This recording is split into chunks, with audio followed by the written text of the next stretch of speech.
want to ask you, man, let's talk about kind of your fight coming up. Obviously, the rematch, Cody Garbrandt here in LA, which is nice. Yeah, that'll be cool, Staples Center. Yep. I want to ask you, man, when I saw the press conference, I didn't get to watch the whole thing, but I saw kind of the clips of you guys kind of going back and forth and stuff, and I guess I was just kind of surprised because the rhetoric on his part really hasn't changed. Kind of the tone, he's still kind of, and I would think, you know, you take a loss. Obviously, he was humble afterwards and just kind of gave you the credit and stuff like that. But it was almost like it didn't happen. Obviously, just like, you know what I mean? Like, what was your mindset? Did you kind of know that was going to happen?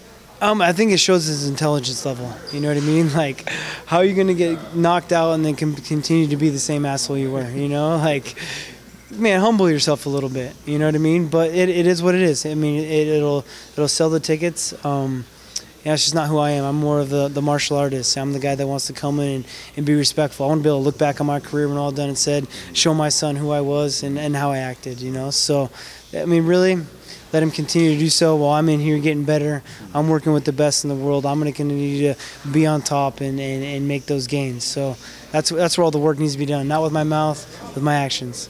I will say, man, I wanted to ask you, actually, just what did that feel like?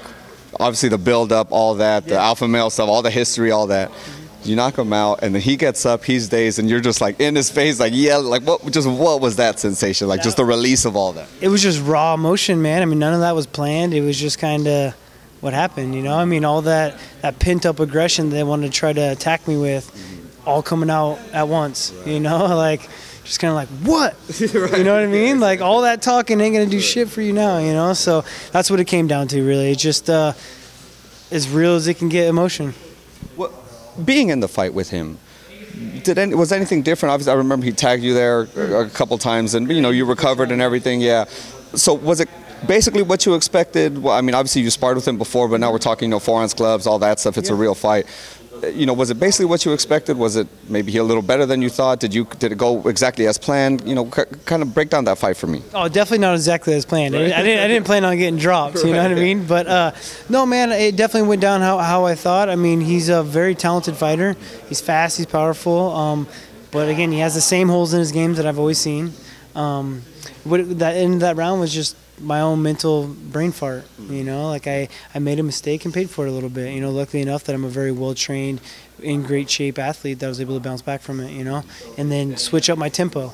I came out the second round, I was like, all right, these things got to change. Here's this, you know, so that's the great thing of having a fight IQ and being smart while you're fighting is that you can do those things on the fly. You can change your game plan up on the fly, so that's what I did.